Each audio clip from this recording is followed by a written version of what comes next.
RMS राष्ट्रीय military school entrance exam 2023 जो 17 दिसंबर को ऑर्गेनाइज हुआ था और उसके आंसर की हमने उसी सेम डे यूट्यूब के इसी चैनल पे अपलोड कर दी थी। उसके बाद बात आती है कि उनके प्रॉपर सॉल्यूशंस करवाने की। तो हम लोगों ने पूरे पेपर को बेसिकली प्रॉपर ढंग से टाइप किया, उनके फॉन्ट को थोड़ा सही से किया, क्योंकि बहुत सारे स्कैन पेपर हमारे पास मौजूद थे, उनके फॉन्ट्स अच्छे नहीं थे। तो बहुत सारे पेरेंट्स ने बोला कि सर अच्छे फॉन्ट भेजिए, जो बच्चे नए हैं, जो बच्चे फर्स्ट टाइम अभी प्रिपरेशन का प्लान कर रहे हैं, तो उनको पेपर चाहिए विद सोल्यूशन चाहिए। तो हमने पूरे के पूरे पेपर्स को बहुत अच्छे ढंग से उनका पीपीटी तैयार किया। उसके बाद हम लोग लगातार सोल्यूशन अपलोड कर रहे हैं और आप लोगों को यही सोल्यूशन देखना चाहिए। इसके लिए कुछ रीजन है, तो बहुत अच्छे से एक्सप्लेन किया हुआ है। सेकंड थिंग, हमारे टीचर्स ने इस क्वेश्चन से जो भी क्वेश्चन वो करवाएंगे आपको, उन क्वेश्चन से रिलेट करते हुए कुछ दूसरे कोरिलेट करते क्वेश्चन में डिस्कस किए हैं। तो डेफिनेटली आपको बहुत हेल्प करेगा उन सारे बच्चों के लिए जो बच्चे आरएमएस के बारे में सोच रहे हैं क्लास 6 से क्लास 9 के लिए, ये बस एक अटेम्प्ट और बाकी है, या फिर जो बच्चे अभी 21 ऑफ जैन 28 ऑफ जैन को,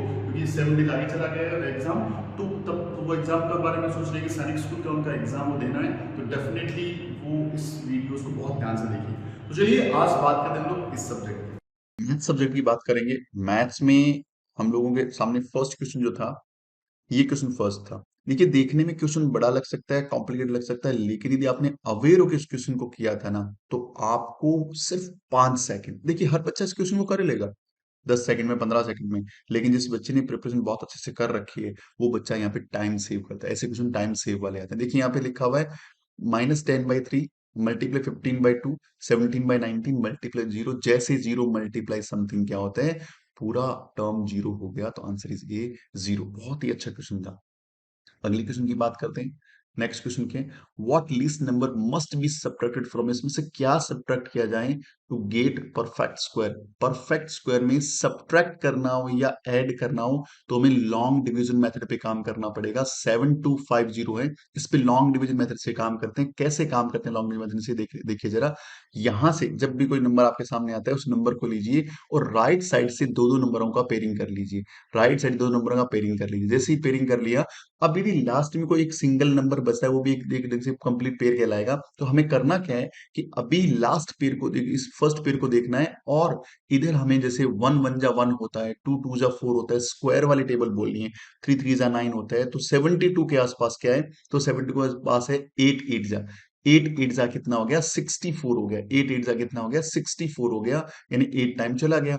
अभी क्या होता है, ये सब्ट्रैक्ट हो जाएगा, ये सब्ट्रैक्ट होगा तो यहाँ पे आ जाएगा 8, रिमाइंडर रह जाएगा। अब 8 और 8 को ऐड कर दो, ये कितना हो जाएगा, यहाँ पे 16 हो जाएगा। इन दोनों को ऐड करना होता है, इन दोनों को ऐड करना होता है, जितनी बार के ऊपर लिखा, यहाँ पे रिमाइंडर बच गया। अभी ये पेयरिंग इसीलिए करी थी कि यहाँ पे कंप्लीट का कंप्लीट पेयर नीचे आएगा, कंप्लीट का कंप्लीट पेयर नीचे आएगा। अब यहाँ पे 850 हो गया। अब 16 का टेबल नहीं बोलना, अब ये मैं 16 के आगे यदि मैं 1 लिखता हूं, तो 161 को 1 टाइम मल्टीप्लाई, यानी 161। यदि यहाँ पे 2 लिखता हूं तो 2 से मल्टीप्लाई करना पड़ेगा, 2 2, ये हो जाएगा 322। तो इसी ढंग से देखना है कि 800 के आसपास क्या होगा, 800 के आसपास क्या रहने वाला है। तो मान लीजिए मैंने बोला कि भाई 800 के आसपास, मैंने इसको 5 से मल्टीप्लाई कर दिया, यहाँ 5 लिखा, यहाँ 5 लिखा, तो 5 5 से 25, कैरी विद 2, 5 6 से 30, 30 और 2 32, कैरी विद 1, कैरी विद 3, 5 1 जा 5, और ये हो गया 3, यानी ये हो गया 825। यानी यदि मैं यहाँ पे 5 लिखता हूँ, यहाँ पे 5 लिखता हूँ, ये 165 5 सा कितना हो गया, 825। कितना हो गया, 825 हो गया। ये सब्ट्रैक्ट करेंगे तो यहाँ रिमाइंडर बच गया मेरे पास 25, और ऊपर कितना आ गया 5। पहली बात पता लग गया कि भाई अभी रिमाइंडर 25 है। इसका मतलब यदि ये 7250 है, इसमें 25 नहीं होता, तो ये कंप्लीट एक क्या होता, ये कंप्लीट एक परफेक्ट स्क्वायर होता, कंप्लीट एक परफेक्ट स्क्वायर नंबर होता। तो ये सब्ट्रैक्ट का जब भी क्वेश्चन आए तो रिमाइंडर को माइनस कर दो। जब भी सब्ट्रैक्ट का क्वेश्चन आए तो रिमाइंडर को क्या कर देना है, माइनस, यानी यहां मुझे इसमें से 25 माइनस करना है, और 25 माइनस करते ये बन जाएगा इस तरह से, और ये एक परफेक्ट स्क्वायर बन जाएगा। और परफेक्ट स्क्वायर किसका है, हमें पता लग गया, ये 85 का है। यदि यहाँ पे एडिशन का क्वेश्चन आता, ये इसका आंसर तो 25 हो गया। एडिशन का आता तो मैं जैसे उसको एक स्टेप आगे लेके चलता, एक स्टेप आगे कैसे लेके चलता, मैं इसको 165 66 से मल्टीप्लाई करता, 6 6 जा 36, कैरी विद 3, 6 6 जा 36, 36 और 3 39, कैरी विद 3, 6 1 जा 6, 6 और 3 9, 996 आ गया। तो 996 में से मैं 850 माइनस कर देता, यानी यहां कितना बचता, 6 बचता, 4 बचता, 1 बचता, तो मेरा आंसर होता कि 146। यानी यदि मैं 7250 में 146 ऐड कर दूं, 146 ऐड कर दूं, तो ये परफेक्ट स्क्वायर नंबर बन जाएगा। क्या बन जाएगा? एक परफेक्ट स्क्वायर नंबर। ये 6 आ जाएगा, ये 5 9 आ जाएगा, ये 3 आ जाएगा, यानी 7396 एक परफेक्ट स्क्वायर बन गया। तो ऐड करना हो या सब्ट्रैक्ट करना हो, दोनों ही कंडीशन में मुझे लॉन्ग डिवीजन मेथड पे काम करना बहुत इजी है। करने में बहुत आसानी से क्वेश्चन को बना सकते हो, कहीं कोई दिक्कत नहीं है। Moving on the next question. अगला क्वेश्चन है कि ये पॉलिनोमियल दे रखा है आपके सामने कि एक्स का स्क्वायर माइनस 2x+1, ये कैसा पॉलिनोमियल है? क्या वन वेरिएबल है, टू वेरिएबल है, थ्री वेरिएबल है? None of this. Simple question, इतना सिंपल भाई। कितने वेरिएबल दिख रहे हैं? वेरिएबल का मतलब X Y Z P Q R, ये वेरिएबल्स होते हैं। यहाँ मुझे अकेला एक्स दिख रहा है, तो answer is one variable. One variable. इसके अलावा इसका टाइप क्या है? ये एक क्वाड्रेटिक इक्वेशन भी है, ये क्वाड्रेटिक इक्वेशन भी है, क्वाड्रेटिक इक्वेशन भी है, सॉरी क्वाड्रेटिक पॉलिनोमियल भी है। कैसा पॉलिनोमियल है? क्वाड्रेटिक पॉलिनोमियल, इक्वेशन नहीं है भाई, पॉलिनोमियल है। अब क्वाड्रेटिक क्यों बोल रहे हैं? क्योंकि इसकी जो डिग्री है, इसकी जो डिग्री है वो यहाँ पे 2 है। डिग्री क्या होते हैं? Highest power of the given expression. इसकी हाईएस्ट पावर यहाँ पे 2 है, तो यहाँ पे इसका आंसर क्या हो जाता? ये क्वाड्रेटिक पॉलिनोमियल होता। इसके अलावा इसमें टाइप क्या है कि इसमें नंबर ऑफ टर्म कितनी है? 3 है। नंबर ऑफ टर्म कितनी है? 3। तो ये ट्राइनोमियल होता, ये ट्राइनोमियल होता, ये ट्राइनोमियल होता यदि पूछता तो। देखिए, एक टर्म वाला मोनोमियल, इसमें एक टर्म उसको मोनोमियल बोलते हैं, दो टर्म वाले को बाइनोमियल, तीन टर्म वाले को हम लोग क्या बोलते हैं? ट्राइनोमियल बोलते हैं। बात ध्यान रखनी है।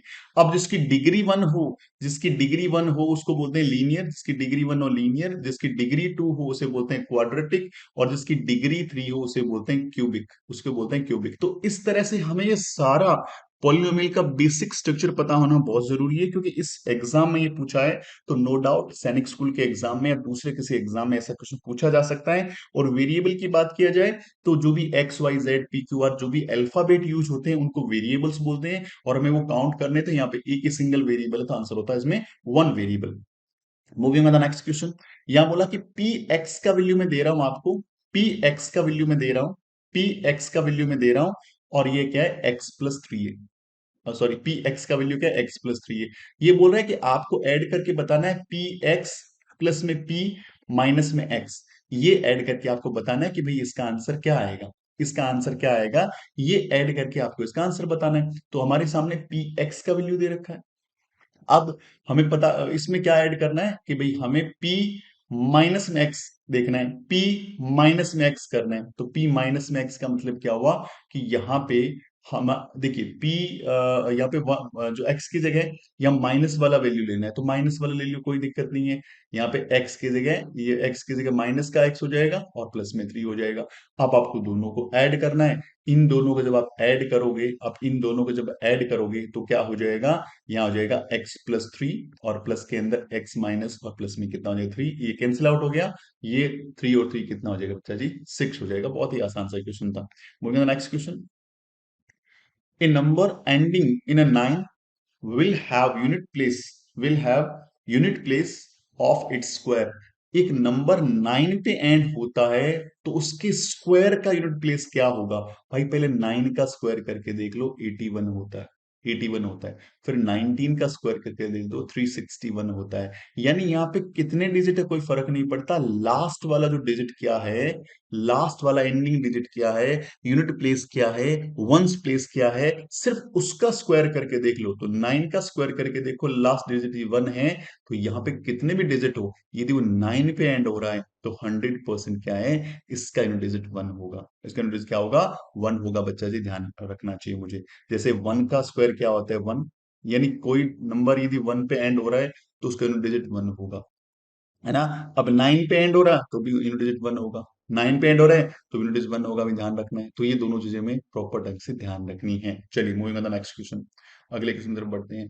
स्क्वायर रूट, अब देखो देखने में क्वेश्चन लग रहा है भाई पता नहीं कितना हार्ड है, टफ है, लेकिन भाई हो सकता है कि इसमें कैलकुलेशन करने बैठ जाएं, लेकिन यदि लैंग्वेज इस बच्चे ने पढ़ी है मेरे हिसाब से वो 5 सेकंड का टाइम लगाएगा कि स्क्वायर रूट करना है, और सेम सेम नंबर हो ऐसे मल्टीप्लाई में उसका स्क्वायर रूट करने को बोले तो सेम नंबर रिपीट हो जाता है, तो आंसर 5.3 इसका आंसर आ जाता। बहुत ही आसान सा क्वेश्चन इन्होंने दिया है, एकदम इजी क्वेश्चन है ये। बात करते हैं rational number lie between 2 and 3, 2 और 3 के बीच में कौन सा लाई करता है। तो देखिए पहला ऑप्शन है 5/2, अगला ऑप्शन है 11/4, आगे ऑप्शन है या तो बोथ या कोई भी नहीं। तो 5/2 का यदि आप डेसिमल फॉर्मेट निकालोगे तो 2.5 आएगा, जो इन दोनों के बीच में लाई करता है। यदि आप इसके अंदर डिवाइड करोगे तो ये 2 पॉइंट समथिंग आ रहा है, 2 पॉइंट कितना आ रहा है, 75 इसका आंसर आ रहा है, 2.75 इसका आंसर आ रहा है। तो दोनों ही नंबर 2 और 3 के बीच में लाई करते हैं, तो answer is both A and B, both A and B lie करते हैं between them.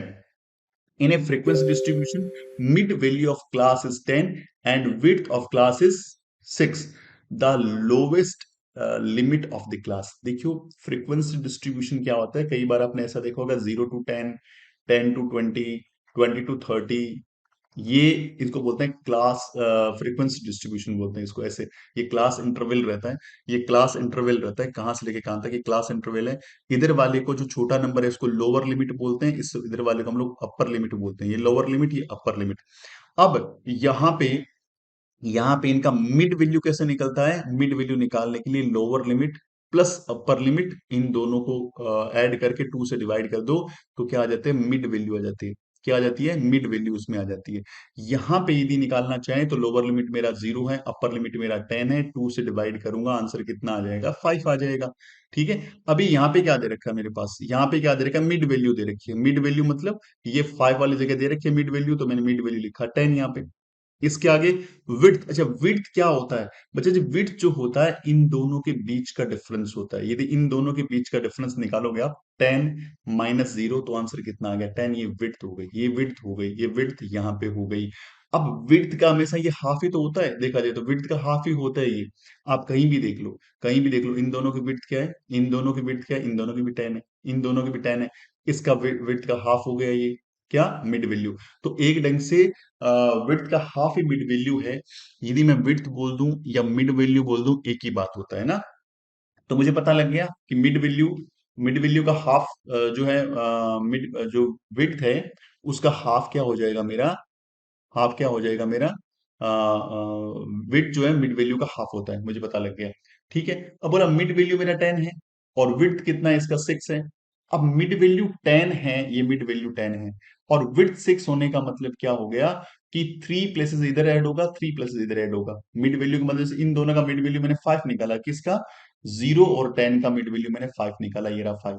तो यहां से 5 ऐड करो, यहां से 5 सब्ट्रैक्ट करो, यहां से 5 ऐड करो, यहां से 5 सब्ट्रैक्ट करो।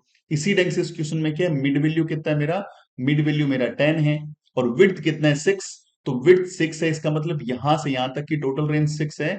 तो आपने क्या करना है, 3 इसमें क्या करना है, 3 इसमें आगे जाकर के 3 ऐड कर दो इसमें, और यहाँ पे क्या कर दो, सब्ट्रैक्ट कर दो। आप देखो यहां से आप ऐड करोगे तो मिड वैल्यू आ रहा है और यहां से आप सब्ट्रैक्ट करोगे तो मिड वैल्यू आ रहा है, तो डेफिनेटली ये 7 to 13 रहेगा, क्योंकि इन दोनों का मिड वैल्यू निकाल के देखो 10 आ रहा है और इन दोनों के बीच का डिफरेंस कितना आ रहा है, 6 आ रहा है। स्टेटिस्टिक्स टॉपिक का क्वेश्चन था, बहुत ही अच्छा क्वेश्चन था। थोड़ा सा बच्चे टाइम लगा सकते हैं, थोड़ा समझना है। दोबारा से बता देता हूँ, नीचे वाली टर्म जैसे नंबर लिखा है 0 to 10 और 10 to 20 लिखा मान लीजिए, तो ये लोअर लिमिट हो गया आपका, ये अपर लिमिट हो गया आपका, ध्यान रखना है।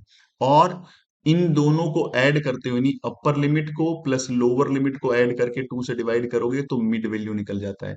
विड्थ क्या होता है, विड्थ जो क्या होता है, विड्थ क्या होता है, विड्थ को ध्यान में रखें, यानी upper limit minus lower limit, ये विड्थ होता है। Upper limit minus lower limit क्या होता है, विड्थ होता है। इस बात को विशेष तौर से आपको ध्यान रखना। Moving on the next question, moving on the next question, आगे चलते हैं हम लोग अगले क्वेश्चन की तरफ। द इक्वेशन y = 5, इक्वेशन क्या है, y = 5 in a two variable can be written as, कैसे लिखा जाएगा इसको, हमें y का वैल्यू 5 रखना है, x का वैल्यू से हमें कोई मतलब नहीं है। यदि फर्स्ट वाले को आप देखोगे तो x को मल्टीप्लाई किया 1 से प्लस y को मल्टीप्लाई किया है 1 से इक्वल्स टू 5। यहां पे इस y का वैल्यू 5 आने के चांसेस नहीं है, क्योंकि x का कुछ ना कुछ वैल्यू रहेगा, x 0 नहीं है। तो यहाँ पे अगले वाले में देखते हैं, एक्स को इसने जीरो से मल्टीप्लाई किया है, वाई को इसने जीरो से मल्टीप्लाई किया है और अल्टीमेटली 5 लिखा है, तो ये तो रॉन्ग है भाई। एक्स का जीरो, वाई का जीरो, तो आगे जीरो आना चाहिए, तो ये गलत इक्वेशन हो गया। अगले वाले में क्या है, एक्स को उसने 1 से मल्टीप्लाई किया, वाई को उसने जीरो से मल्टीप्लाई किया, 5 लिखा है, यदि वाई जीरो हो गया तो वाई का वैल्यू 5 कैसे हुआ इसमें।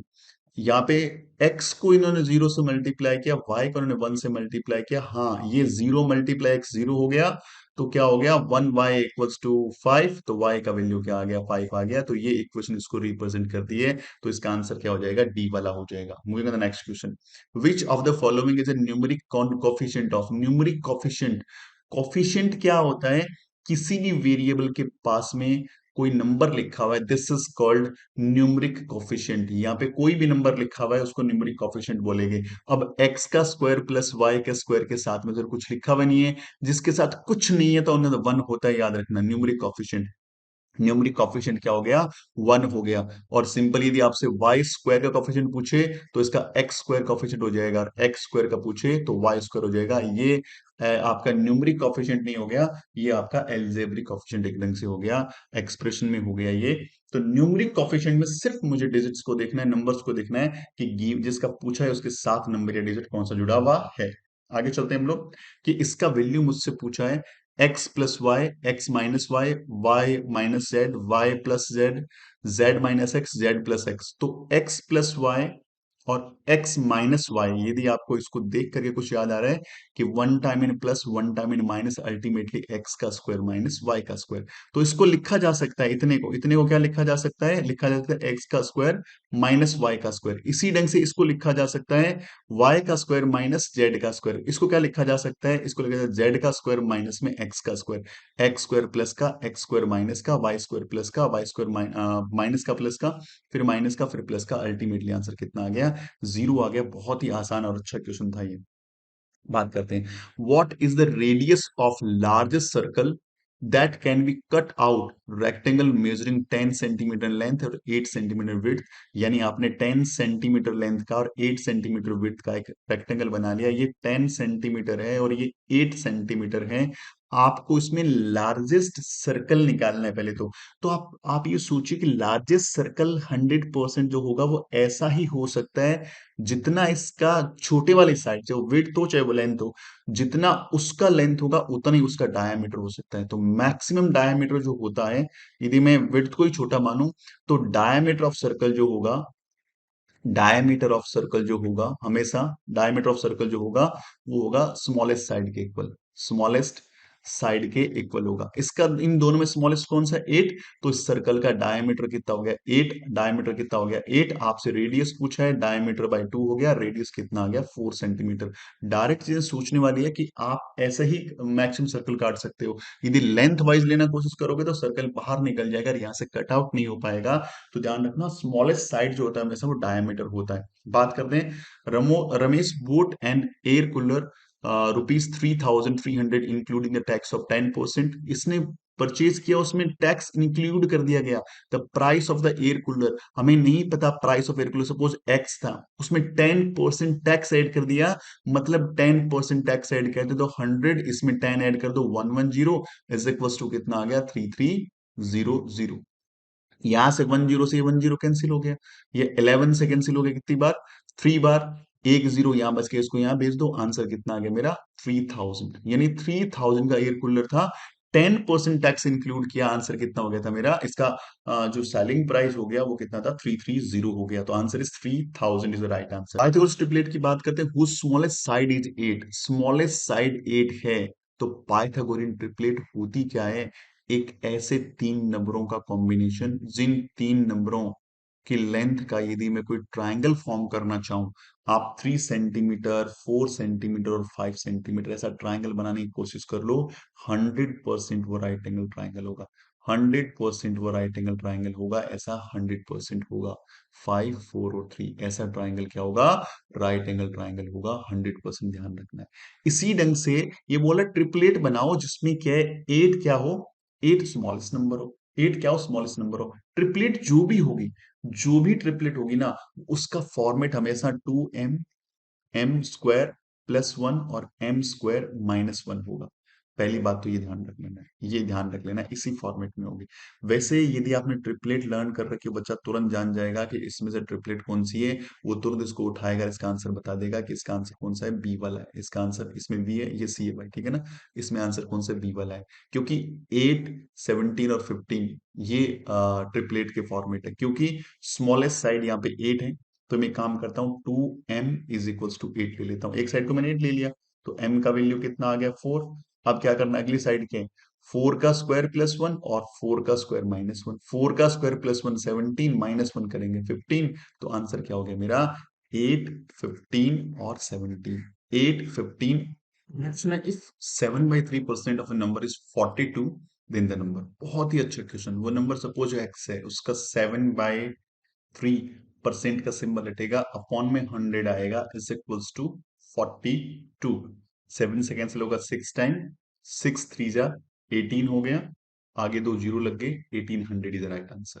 1800 is the right answer. The area of square is 100 centimeter square. The circumference of largest circle cut off it is।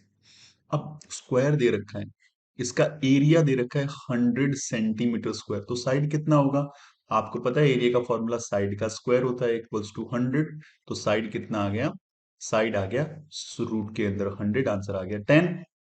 अब एक 10 सेंटीमीटर, सॉरी ये तो सही से नहीं बना, 10 सेंटीमीटर का एक स्क्वायर है, 10, 10, 10 और 10, और इसमें से एक सर्कल कट आउट कर रहे हैं, तो मान के चलिए हमेशा इसकी जो साइड होगी वो इसका डायमीटर होगा, यानी इसका डायमीटर भी कितना हो जाएगा सर्कल का, 10 सेंटीमीटर। तो रेडियस कितना हो जाएगा, 5 सेंटीमीटर रेडियस हो गया। हमें सरकमफेरेंस निकालना है, तो 2 पाई आर निकालना है, तो 2 का वैल्यू 2, पाई का वैल्यू 22/7, आर का वैल्यू 5, 5 2 जा 10, और 10 को यदि 22 से मल्टीप्लाई करेंगे, 220/7, 220/7 is a right answer. Moving the next question. A labor paid 806 for 13 days work. If he received 1798, for how many days did he work? अब मेरे पास 13 डेज के लिए कितना अमाउंट लग रहा है, 13 डेज का है 806, तो 1 डे का कितना हो जाएगा, 806 डिवाइड बाय 13। तो मुझे निकालना है ये 1 डे का पैसा लग गया कि 1 डे में कितना उसका एक्सपेंस आता है। 1 डे का एक्सपेंस क्या है, इतना 1 डे का एक्सपेंस उसको मिलता है, 1 डे में इतना उसको पैसा मिलता है। अब देखते हैं इसका 13 से कैंसिल हो रहा है क्या, 13 6 जा 13 5 जा 65, और 6 जा कितना हो गया, और फिर 2, 62 इसका आंसर हो गया। अब मुझे क्या देखना है, 62 1 डे में कितना अमाउंट मिल रहा है, 62, तो टोटल अमाउंट मुझे 1798 रिसीव हुआ है। तो इसको मैं 62 से क्या कर देता हूँ, 62 से क्या कर देता हूँ, डिवाइड कर देता हूँ, और इसको डिवाइड करोगे तो एग्जैक्टली 29 टाइम डिवाइड होगा। कितना डिवाइड होगा, 29 टाइम डिवाइड होगा, तो उसको 1798 मिलेगा 29 डेज के लिए। अगला क्वेश्चन है, इसका मुझे फैक्टराइजेशन पता करना है, तो factorisation L plus P plus Q plus R plus P Q plus P R, और प्लस के अंदर आपका पी क्यू हो गया, पी क्यू हो गया, क्यू आर, पी आर होगा, क्यू आर भी है अपना, क्यू आर, और प्लस के अंदर पी क्यू आर सब कंबाइन। अब ये आपको देखना है कि यहां पे हमें क्या करना है, ये एल नहीं सॉरी 1 है। अब इसके फैक्टर्स निकालने हैं, तो फैक्टर्स निकालने तो पहले इनमें कॉमन लेना पड़ेगा। एक काम करते हैं, क्यों मुझे कई जगह दिख रहा है, तो एक काम करते हैं, ये तो एक बार अलग रहने देते हैं, 1 प्लस पी अलग रह गया, ठीक है। अब प्लस मैं इन दोनों में क्यू कॉमन ले लेता हूं, तो क्या बचेगा क्यू, यहां बचेगा 1 प्लस पी।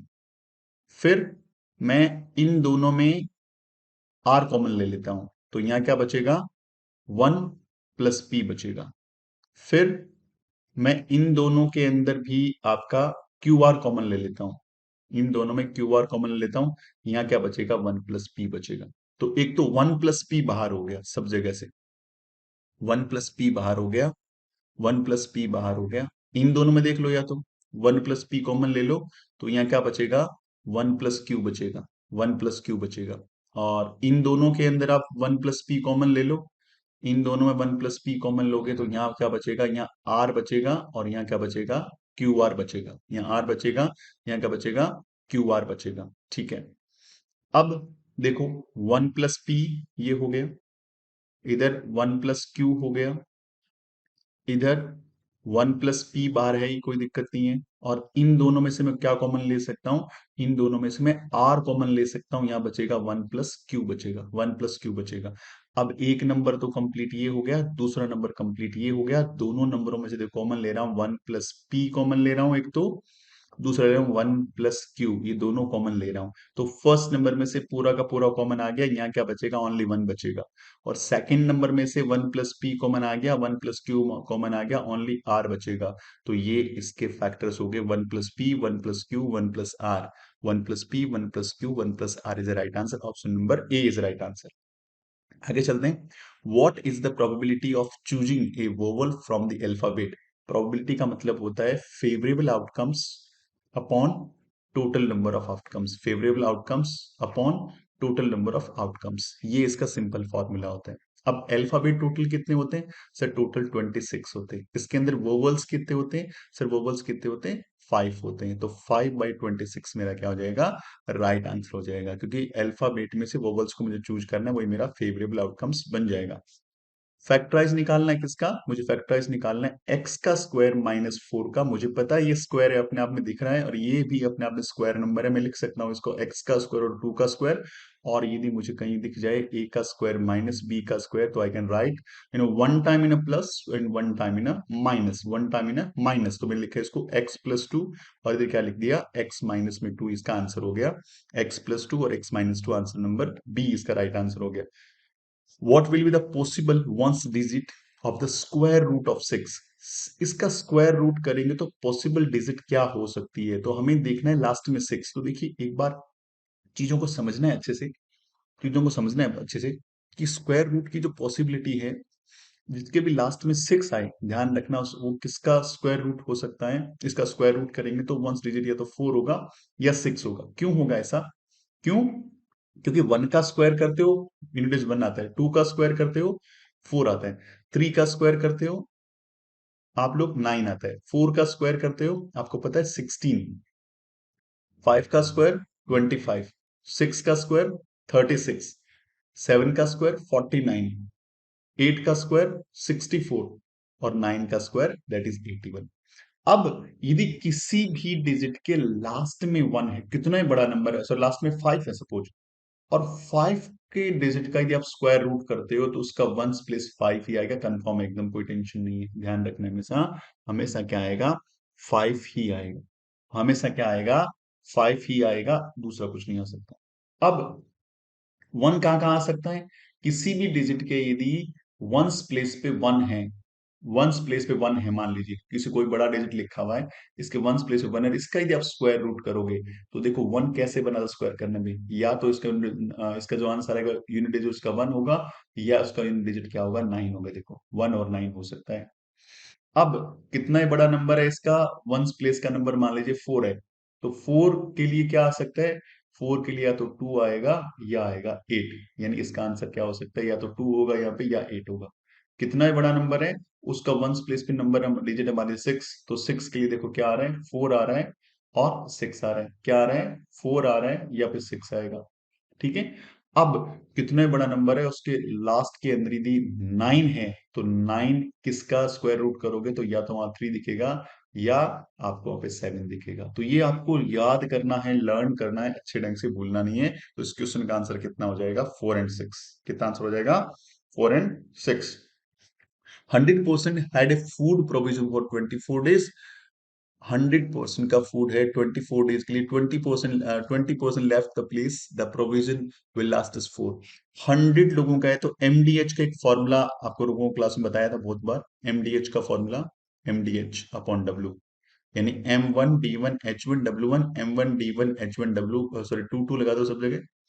इसका मतलब M stands for man, D stands for days, H stands for hours, W stand for work done. यानी कोई फिक्स वर्क डन, कुछ फिक्स लोग मिल करके फिक्स डेज के अंदर डेली बेस पे लिमिटेड आवर्स काम करके वो कोई टास्क को कंप्लीट करते हैं, तो उसको ऐसे रिप्रेजेंट करते हैं। उसी सेम टास्क को आप करवाना चाहते हो किसी दूसरे लोगों से, तो उसको इस ढंग से रिप्रेजेंट करते हैं। अब सेम टास्क हो सकता है या उसके डबल वर्क हो सकता है, तो वर्क यदि यहाँ पे सपोजली 1 लेना होता है, सेम ही लेते हैं तो यहाँ 1 1 आ जाएगा डब्ल्यू की जगह। यदि डबल करते हो, मान लीजिए डबल टास्क करवानी है, डब्ल्यू 2 के 2 ले लेंगे, हाफ करनी है डब्ल्यू हाफ ले लेंगे। अब इसमें क्या बोला, 100% 24 डेज का जो भी टोटल फूड है या वर्क है, मान लीजिए 1 ले लिया मैंने। अब इस सेम फूड को अब 20% ने लेफ्ट कर दिया, अब 100 की बजाय कितने लोग हैं, 80 लोग हैं। तो फूड का प्रोविजन कब तक रहेगा, एक्स डेज तक रहेगा। सपोज कितने डेज तक रहेगा, एक्स डेज तक रहेगा।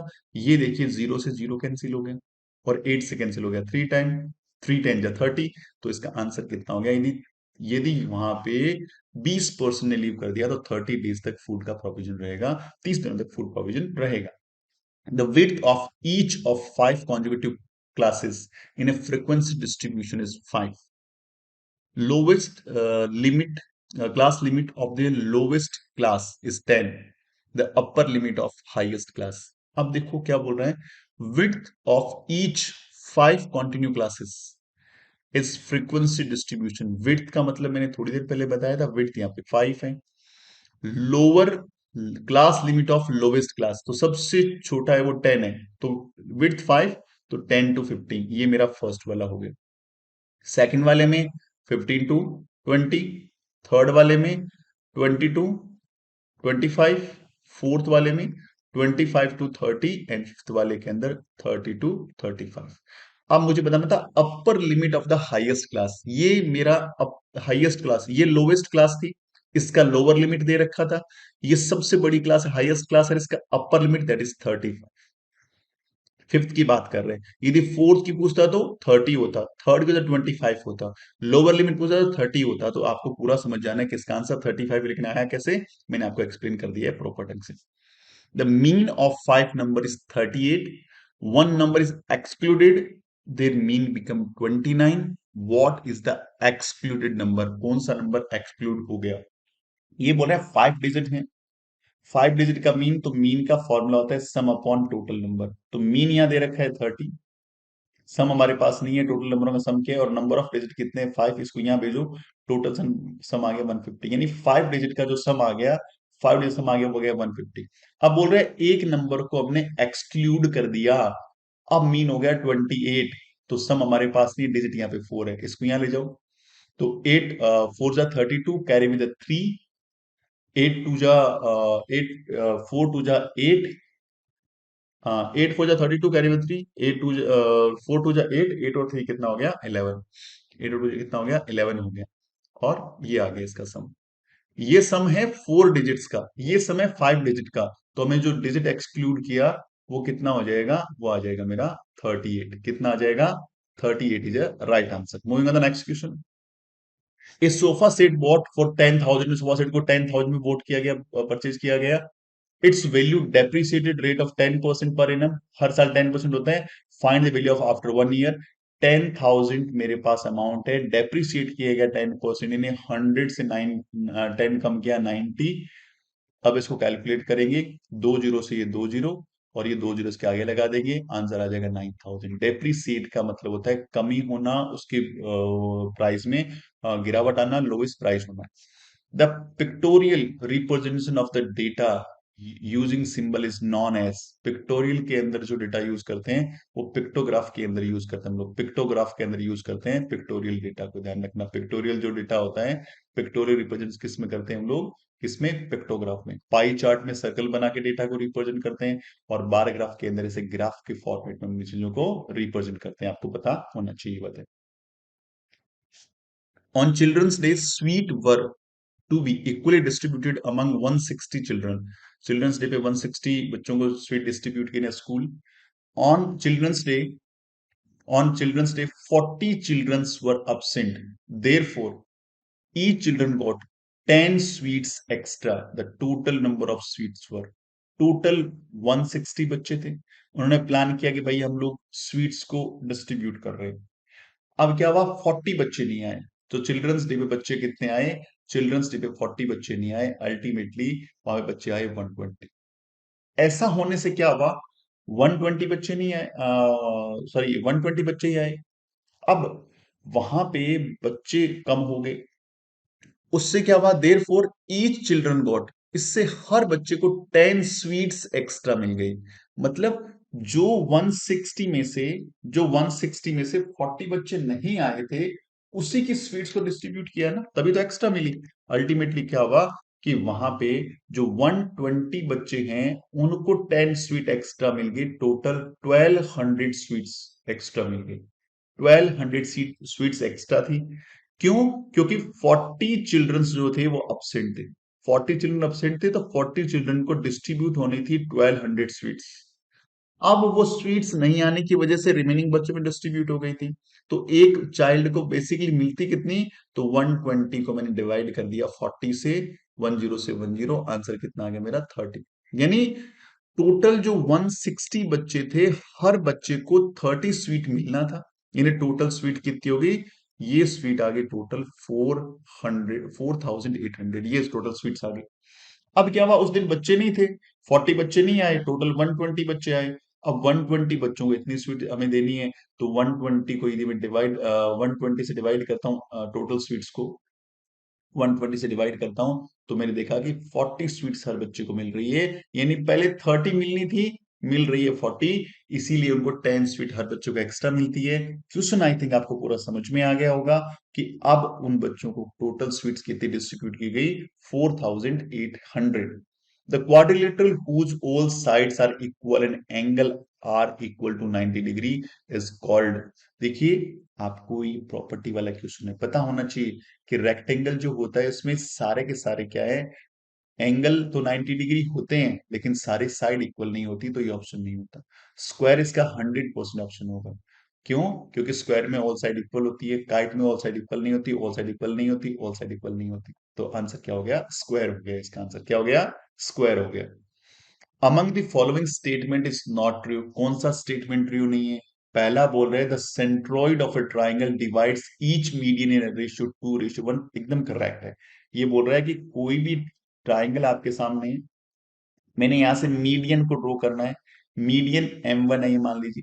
मीडियन का मतलब होता है कि ऐसी लाइन जो अपोजिट साइड को दो इक्वल पार्ट्स में डिवाइड करे, उसे मीडियन बोलते हैं।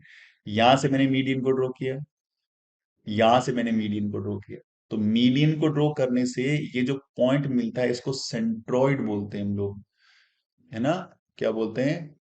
सेंट्रॉइड बोलते हैं, या इसे ओनली सेंटर बोलते हैं, या इसे ग्रेविटेशनल सेंटर बोलते हैं, ध्यान रखना। और ये सेंटर जो होता है, ये उसको 2:1 में डिवाइड करता है। यानी पूरे मीडियन की यदि लेंथ यहाँ पे 3 सेंटीमीटर है ना, तो आप यदि ऐसे तीनों मीडियन डालोगे तो 2 सेंटीमीटर ऊपर रहेगा और 1 सेंटीमीटर नीचे रहेगा। हर एक मीडियन के साथ भी सेम रेशियो रहता है। दूसरी बात क्या है, perpendicular bisector of sides of a triangle are कोसेंट कॉन्करेंट, बिल्कुल कॉन्करेंट होंगे। किसी भी ट्राइंगल के अंदर यदि आप साइड्स का बाइसेक्ट, जैसे इस साइड का आपने बाइसेक्ट किया सपोज, और आपने इसको एक लाइन ड्रॉ किया, इस साइड का बाइसेक्ट किया आपने, लाइन को ड्रॉ किया, और इस साइड का बाइसेक्ट किया, तो 100% ये कॉन्करेंट होगा। और इस सेंटर का नाम क्या होगा, इस सेंटर का नाम होगा, इसका नाम होगा सरकम सेंटर, नाम होगा सरकम सेंटर, सरकम सेंटर नाम होगा, सरकम सेंटर नाम होगा। ये दूसरा स्टेटमेंट सही है। In a right angle triangle the circumcentre is midpoint of the hypotenuse, बिल्कुल। यदि ये काम आप किस में करते हो, राइट एंगल ट्राइंगल में करते हो ना, राइट एंगल ट्राइंगल में करते हो, तो उसका जो आपका सरकम सेंटर आएगा, वो हमेशा कहाँ आएगा, यहाँ पे आएगा। सरकम सेंटर कहाँ पे आएगा, इसका सरकम सेंटर हमेशा यहाँ पे आएगा, हाइपोटेनियस का मिड पॉइंट होगा, ये हाइपोटेनियस का मिड पॉइंट होगा, जो circumcentre of right angle triangle होगा। एकदम स्टेटमेंट सही है। The angle bisector of triangle are not congruent, बिल्कुल गलत बात है। मैंने आपको क्लासरूम में बहुत बार पढ़ाया है कि किसी भी सर्कल के, किसी भी ट्राइंगल के अंदर यदि आप क्या करते हो, इसके एंगल के बाइसेक्टर ड्रॉ करते हो, इसके एंगल के बाइसेक्टर ड्रॉ करते हो, तो ये एंगल बाइसेक्टर हमेशा एक ही पॉइंट पे आके मिलेंगे, और इसका नाम क्या होगा, इन सेंटर नाम होगा। इसका नाम क्या होगा, इसका नाम होगा इन सेंटर। ये इन सेंटर, ये सरकम सेंटर, ये आपका जो है मीडियन वाला कॉन्सेप्ट हो गया 2:1 वाला, और एक क्या होता है कि यदि किसी ट्राइंगल के अंदर, ये गलत स्टेटमेंट याद रखना, इसका आंसर होगा डी वाला, इसका आंसर होगा डी वाला। यदि मैं किसी भी ट्राइंगल के सारे वर्टेक्स को लेकर सिर्फ एक परपेंडिकुलर ड्रॉ करूं, परपेंडिकुलर, परपेंडिकुलर ड्रॉ करूं, सिर्फ परपेंडिकुलर, चारों तीनों के तीनों मैं यदि वर्टेक्स से ड्रॉ करूं, तो यहां पे जो सेंटर आता है उसका नाम होता है ऑर्थो सेंटर, ऑर्थो सेंटर। तो तीनों मैंने आपको चारों तरह के सेंटर बता दिए, ऑर्थो सेंटर, सरकम सेंटर, इन सेंटर और ये सेंट्रॉइड, या इसका नाम ओनली सेंटर या ग्रेविटेशनल सेंटर होता है। तीनों नाम इसी के हैं, तीनों नाम इसी के हैं। The price of printed price printed on the fan is 2000 rupees, 2000 उसे प्रिंट है। Shopkeeper allow the discount of 8%। What will be the selling price? Total 2000 में से वो 8% का आपको डिस्काउंट दे रहा है, 20 से 20, अल्टीमेटली आपको 8 to the 16 160 का डिस्काउंट दे रहा है। तो 2000 में से आप 160 माइनस कर दो, आंसर आ जाएगा 840, 1840। आंसर इज 1840 आ जाएगा, इतना डिस्काउंट मुझे मिल गया। The circle of maximum possible size cut from the square seat. अब मुझे पहले स्क्वायर सीट बना लिया, मान लीजिए मैंने एक स्क्वायर सीट बना लिया, और इसमें से मैक्सिमम साइज का यदि मैं एक सर्कल ड्रॉ करना चाहूंगा तो 100% वो सर्कल ऐसा ही ड्रॉ होगा, मैक्सिमम साइज का सर्कल ऐसा draw. Subsequently, a square is maximum possible size cut from the resulting circle। अब भी बोल रहा है कि यहां से मैं मैक्सिमम साइज का यदि एक मान लीजिए अलग से मैं क्या ड्रॉ करना चाहूं, मैं यहाँ पे अंदर एक स्क्वायर, स्क्वायर क्या करूं, हाँ स्क्वायर कट करूं यहां से, वही मैक्सिमम साइज का। What will be the area of final square? What will be the area of final square? ये डिट्टो क्वेश्चन रिपीट हुआ है पिछले बार पेपर का। इसका आंसर है 1/2 of original square. Original square की, ओरिजिनल स्क्वायर है, उसकी साइड को सपोज हमने 4 सेंटीमीटर लिया, 4 सेंटीमीटर या 4 यूनिट है, ओरिजिनल की साइड कितनी है? 4 यूनिट। अब आपने इसमें सर्कल ड्रॉ किया, सर्कल ड्रॉ किया, तो ये सर्कल आ गया। सर्कल का जो डायमीटर होता है बेटा, सर्कल का जो डायमीटर है आपका, वो डायमीटर भी तो 4 ही है, क्योंकि डायमीटर भी तो 4 यूनिट होगा। क्योंकि यदि आप किसी भी स्क्वायर के अंदर उसको मैक्सिमम सर्कल ड्रॉ करते हो ना, तो उसका जो डायमीटर होता है वो हमेशा साइड के इक्वल होता है। ये बात मैंने पहले भी बता दी। अब छोटे वाला जो अंदर वाला स्क्वायर है उसके लिए क्या है सर? उसके लिए तो ये क्या हो गया? डायगोनल हो गया। तो स्क्वायर का डायगोनल, तो डायगोनल ऑफ स्क्वायर जो होता है, डायगोनल ऑफ स्क्वायर जो होता है, उसका फॉर्मूला होता है √2 मल्टीप्लाई विद द साइड। तो उसका √2 मल्टीप्लाई साइड इक्वल्स टू क्या दे रखा है? 4। तो अंदर वाले की साइड कितनी आ गई? 4/√2 आ गई। अंदर वाले की साइड कितनी आ गई? 4/√2 आ गई। अब दोनों का रेशियो निकाल लेते। ये हमारा ओरिजिनल जो है, ओरिजिनल स्क्वायर हो गया, रेशियो न्यू स्क्वायर की बात कर लेते हैं, न्यू स्क्वायर की। ओरिजिनल स्क्वायर की साइड मेरी 4 है, और इसकी साइड कितनी है? 4√2 है, 4√2 है, ये रेशियो साइड्स का है। तो यहाँ पे एरिया का रेशियो मुझे निकालना है, तो पहले 4 से 4 कैंसिल कर दो, ये √2 यहाँ भेज दो, तो ये हो गया √2:1। साइड्स का रेशियो ये होता है, ध्यान रखिए, साइड का रेशियो पूछे ओरिजिनल सर्कल और न्यू ओरिजिनल स्क्वायर और न्यू स्क्वायर में, तो रेशियो ये रहेगा। एरिया का पूछ रहा है, दोनों तरफ स्क्वायर कर दो, दोनों तरफ स्क्वायर कर दो। √2 का स्क्वायर हो गया 2, और इसका स्क्वायर हो गया 1। यानी जो ओरिजिनल है उसका यदि 2 यूनिट है, तो नए वाले का 1 यूनिट है। नए वाले कितना होगा? 1 यूनिट होगा। ओरिजिनल वाले का 100 यूनिट, तो नए वाले का 50 यूनिट, हाफ होगा। तो इसमें से स्टेटमेंट कौन सही होगा कि नए वाले का एरिया पूछा है? What will be the area of final square? जो नया स्क्वायर बन गया, फाइनल स्क्वायर बन गया, उसका एरिया जो है वो पुराने वाले का हाफ हो गया। क्यों? क्योंकि उसका एरिया 1 है, तो पुराने वाले का एरिया कितना है? 2 है। कितना है? 2 है। तो इसका आंसर कितना हो जाएगा? 1/2 of original, 1/2 of original square. I think ये क्वेश्चन बहुत अच्छा है, और रिपीट हुआ है तो बहुत अच्छी बात है। रेंज, रेंज का मतलब होता है highest value minus lowest value. बस अपने को हाईएस्ट वैल्यू देखो, 61 सबसे बड़ा दिख रहा है अभी तक तो सबसे बड़ा 61, सबसे छोटा 30 दिखा, फिर मुझे 20 दिखा, 20 से छोटा कोई है भी नहीं। Answer is 41। आंसर इज 20 मैंने माइनस कर दिया, तो आंसर कितना आ गया मेरा? 41 आ गया। बहुत ही आसान क्वेश्चन है।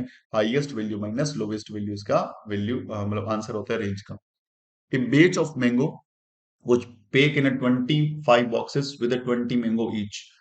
एक बॉक्स के अंदर बोले 20 मैंगो मुझे पैक करना है, 20 मैंगो मुझे पैक करना है, तो 25 बॉक्सेस में कितना आ जाएगा? 20 multiply by 25, it becomes 500 mangoes. अभी इन इफ दिस सेम बेच इज पेक यूजिंग 25 मैंगो पर बॉक्स, अब बोल रहे हैं 500 मैंगोज को पैक करना है, हर बॉक्स में 25 मैंगोज पैक करना चाहता हूं। पहले मैं 20 मैंगो पैक करना चाह रहा था, तब मुझे 25 बॉक्सेस चाहिए थे। अब मैं 25 मैंगो ईच में पैक करना चाह रहा हूं, तो कितने बॉक्सेस चाहिए? आंसर आ जाएगा 20। कितना चाहिए? 20 is a right answer. Moving the next question. If a cylinder, if radius is half and height is doubled, the volume will be, volume क्या रहेगा? वॉल्यूम क्या रहेगा? सपोज स्टार्टिंग के अंदर बात करते हैं कि आपके सामने जो सिलेंडर है, आपके सामने जो सिलेंडर है, उसकी रेडियस को सपोज मैंने ले लिया मान लीजिए 2 यूनिट, और हाइट को मैंने ले लिया मान लीजिए हाइट का भी 2 यूनिट। अब इसका वॉल्यूम आप निकालना चाहोगे तो वॉल्यूम आ जाए, वॉल्यूम का फॉर्मूला होता है, वॉल्यूम का फॉर्मूला होता है 2 पाई पाई आर स्क्वायर एच। क्या होता है? पाई आर स्क्वायर एच। तो इसका वॉल्यूम निकालना चाहो तो पाई का पाई, आर की जगह 2 का स्क्वायर मल्टीप्लाई विद एच का स्क्वायर एच, तो कितना हो जाएगा? ये 8 पाई इसका आंसर आ जाएगा। 8 पाई इसका आंसर आ जाएगा, कोई दिक्कत नहीं है। अब बोल रहे हैं कि रेडियस को हाफ कर दो आप, तो रेडियस, अब न्यू रेडियस यानी R1 क्या हो जाएगा? ये 2, इसको हाफ करोगे तो 2 से डिवाइड करेंगे, रेडियस कितनी हो जाएगी? 1 यूनिट आ जाएगी। ओके, ठीक है, रेडियस 1 यूनिट आ गई। अभी हाइट क्या है? हाइट को डबल कर दो, तो अब हाइट कितनी हो जाएगी? वो हो जाएगी 4 यूनिट। 2 का डबल कितना हो जाएगा? 4 यूनिट। अब इसका वॉल्यूम निकालो। वॉल्यूम का फॉर्मूला पाई R1 का स्क्वायर और H1, तो पाई की जगह पाई, R1 का वैल्यू कितना है मेरा? 1, तो 1 का स्क्वायर कर दो। R2 का वैल्यू कितना है मेरा? सॉरी, H1 का वैल्यू कितना है मेरा? H1 का वैल्यू मेरा 4, तो आ गया 4 पाई। अल्टीमेटली क्या हुआ कि 8 पाई से वॉल्यूम हो गया 4 पाई। तो अब कितना हो गया सर? ये इसका हाफ हो गया। कितना हो गया? ये हाफ हो गया, हेबल्ड हो गया। हेबल्ड हो गया, तो राइट आंसर इज सी। तो आप कैसे भी क्वेश्चन को करें, बट प्रॉपर ढंग से करें, क्वेश्चन को समझते हुए करें। What will be the ones digit in a square of, इसका स्क्वायर करो तो वंस डिजिट क्या आएगा भाई? ये लास्ट वाला नंबर देख लो, 4 का स्क्वायर कितना होता है? 16। वंस डिजिट क्या है? 6, तो राइट आंसर इज 6। इस क्वेश्चन को कई बार कर चुके हैं हम लोग। Height of cylinder whose radius 7 दे रखा है, टोटल सरफेस एरिया दे रखा है 1968 सेंटीमीटर स्क्वायर। तो टीएसए का जो फॉर्मूला होता है ना, वो होता है 2 पाई आर एच, सॉरी, टीएसए ना 2 पाई आर ब्रैकेट में एच प्लस आर, ये फॉर्मूला होता है। 2 पाई आर ब्रैकेट में एच प्लस आर, ये फॉर्मूला होता है। तो मैंने लिखा 2 पाई आर ब्रैकेट में एच प्लस आर, और ये वैल्यू दे रखी है 968।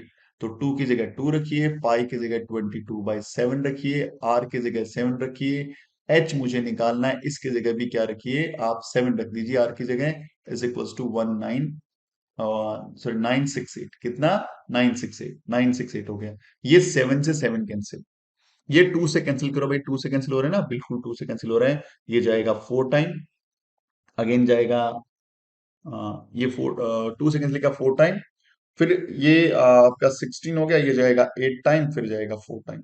अब आप 22 से इसको कैंसिल कर सकते हो। 22 से कैंसिल करो तो 22 टू जा 44, अगेन बच गया 44, ये 22 आ गया। h plus 7 is equals to 22 आ गया। वैसे ही 22 का स्क्वायर ध्यान रखना, तो 22 से कैंसिल होगा, 2 टाइम कैंसिल होगा। इसको यहाँ भेज दो तो हाइट, इसका हाइट कितना आ जाएगा? 22 - 7, 15 सेंटीमीटर। यदि मुझे टीएसए का फॉर्मूला आता है तो सीधा टीएसए का फॉर्मूला पुट करना है, कैलकुलेट करना है, आंसर इज 15 सेंटीमीटर स्क्वायर आ जाएगा। The angle of a quadrilateral are, angle दे रखे हैं क्वाड्रिलेटरल के, कितने कितने के हैं देख लेते हैं। देखो इसका पहले मैंने 6x, ये कितना हो गया मेरा 7x, ये कितना हो गया मेरा 8x, ये कितना हो गया मेरा 9x। और किसी भी क्वाड्रिलेटरल में एंगल्स का जो सम होता है वो 360 डिग्री होता है, 360 डिग्री होता है। Answer is 360 degree. कितना हो गया ये हो गया 13। 13 प्लस 8 मेरा कितना हो गया? 21 हो गया 30x। 30x equals to 360, cancel करेंगे तो यहां से x का वैल्यू मुझे मिलेगा 12, 12 डिग्री। तो 6x का वैल्यू निकालो, तो 6 multiply with 12 that is 72, 7 multiply with 12 that is 84, 8 multiply with 12 that is 96, और 9 मल्टीप्लाई विद 12 दैट इज 108। 108। अब देखते हैं कौन सा स्टेटमेंट सही है। Exactly two angles are obtuse. बिल्कुल दो एंगल तो ऑब्ट्यूज है, ये एंगल भी ऑब्ट्यूज है, सॉरी ये वाला एंगल दोनों, ये दोनों एंगल ऑब्ट्यूज है। ऑब्ट्यूज एंगल क्या होते हैं? जो 90 डिग्री से सही बड़े होते हैं। Okay, two pair of angles are supplementary. अब दो एंगल्स का पेयर सप्लीमेंट्री है या नहीं, ये देखना है। क्या इन दोनों का पेयर सप्लीमेंट्री है? Two pair of angles are supplementary, क्या सप्लीमेंट्री है?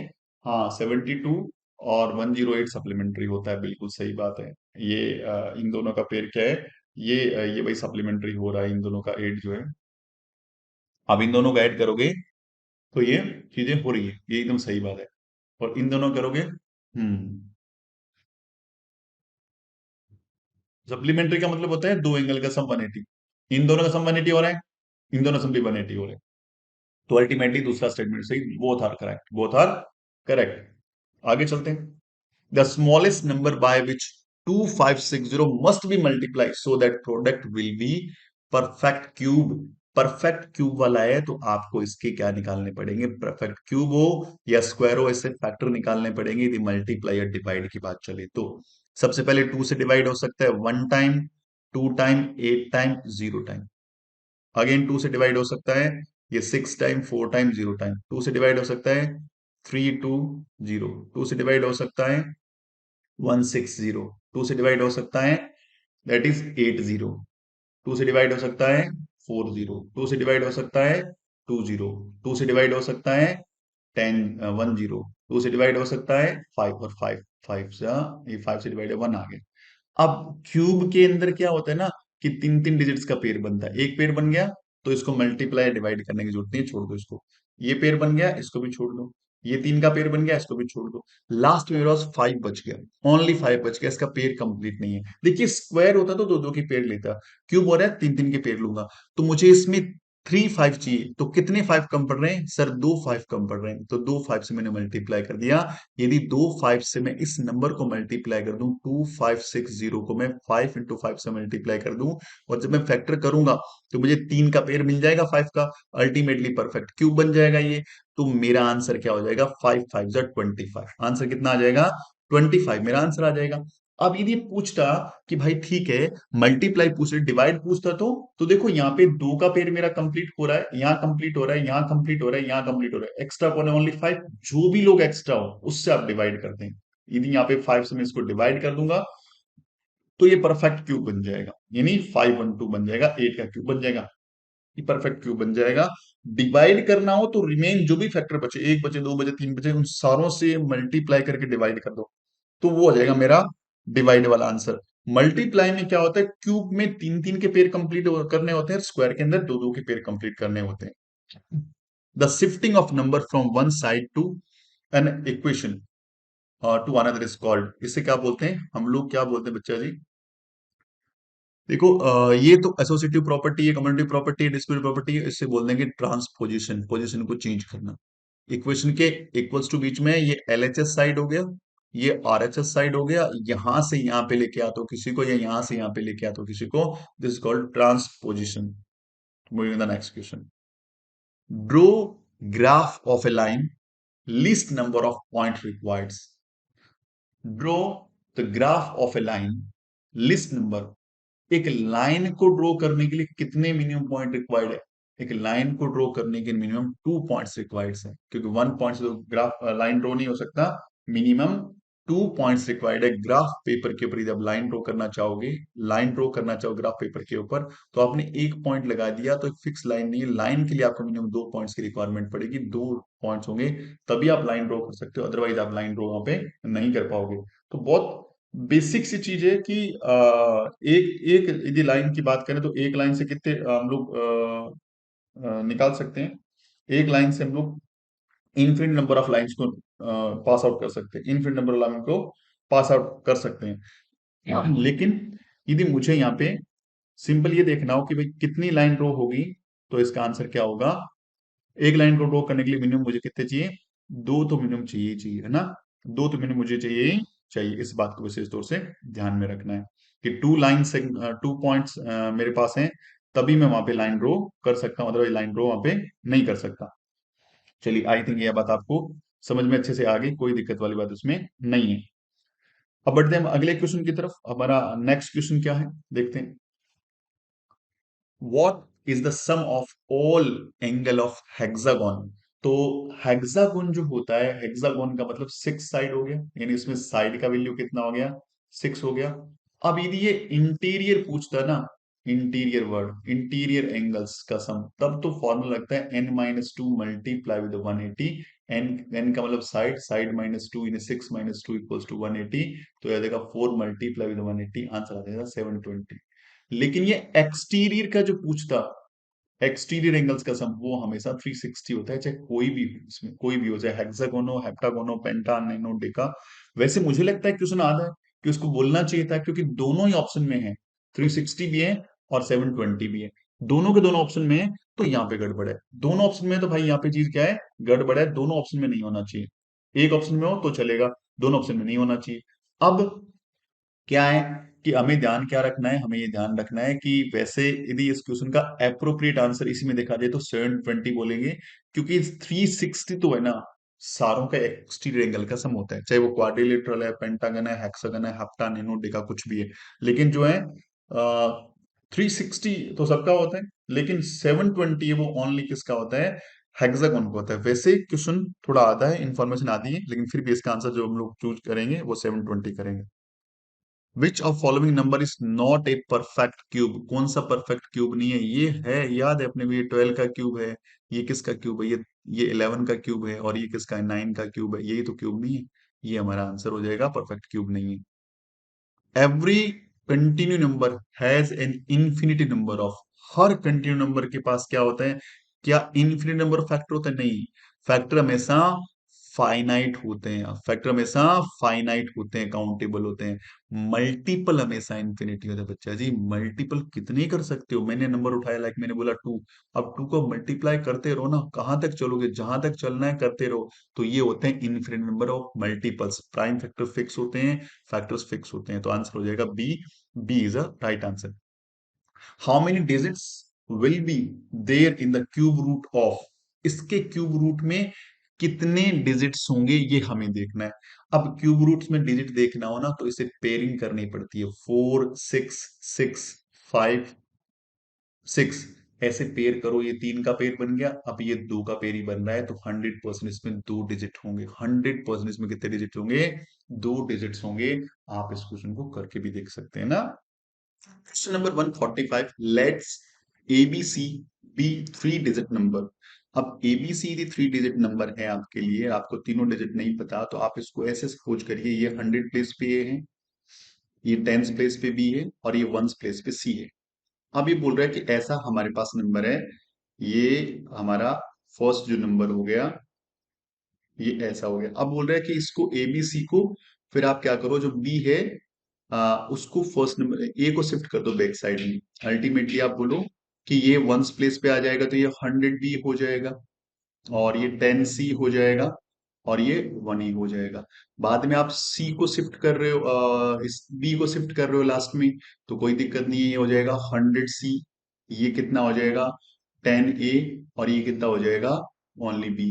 अब इन सबको आप यदि ऐड करके देखते हो, तो बी यहाँ पे कितने टाइम है आपके, 1 टाइम, बी यहाँ पे 100 टाइम और 10 टाइम, अल्टीमेटली बी हो गया 1 1 1 टाइम। इसी ढंग से ए भी 1 1 1 टाइम हो जाएगा, इसी ढंग से सी भी 1 1 1 टाइम हो जाएगा। इन सब में 1 1 1 कॉमन आ जाएगा, अंदर बच जाएगा ए प्लस बी प्लस सी। अब ये किस नंबर से डिविजिबल, देखो ए प्लस बी प्लस सी से डिविजिबल है, बिल्कुल से डिविजिबल है। दूसरा, ये इसके अंदर क्या 3 का डिवाइड जा रहा है, 1 + 1 + 3 का डिवाइड जा रहा है, बिल्कुल 3 का डिवाइड जा रहा है, और 37 से भी डिविजिबल है।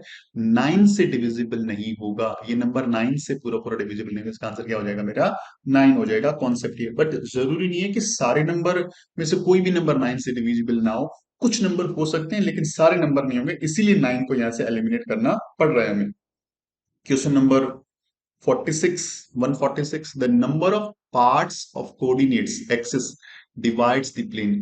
किसी प्लेन को जो एक्सिस हैं, एक्स एक्स और वाई एक्सिस, वो कितने प्लेन्स में डिवाइड करती है, तो इसका आंसर होगा 4 पार्ट्स में, फर्स्ट पार्ट, सेकंड, थर्ड और इनको फोर्थ, इनको क्वाड्रेंट बोलते हैं। फर्स्ट क्वाड्रेंट, ये सेकंड क्वाड्रेंट, ये थर्ड क्वाड्रेंट और ये फोर्थ क्वाड्रेंट। किसी भी प्लेन में यदि आप एक्सेस डाल देते हो तो इक्वल फोर पार्ट्स में डिवाइड हो जाएगा। Which of the following can not be perfect square? कौन सा परफेक्ट स्क्वायर नहीं है जिसके यूनिट प्लेस पे 2, 3, 7 और 8, ये चार डिजिट हो, एक परफेक्ट स्क्वायर कभी नहीं होगा। हमने देखा यहाँ पे 8 लास्ट में आ रहा है, right answer is B. Right answer is B.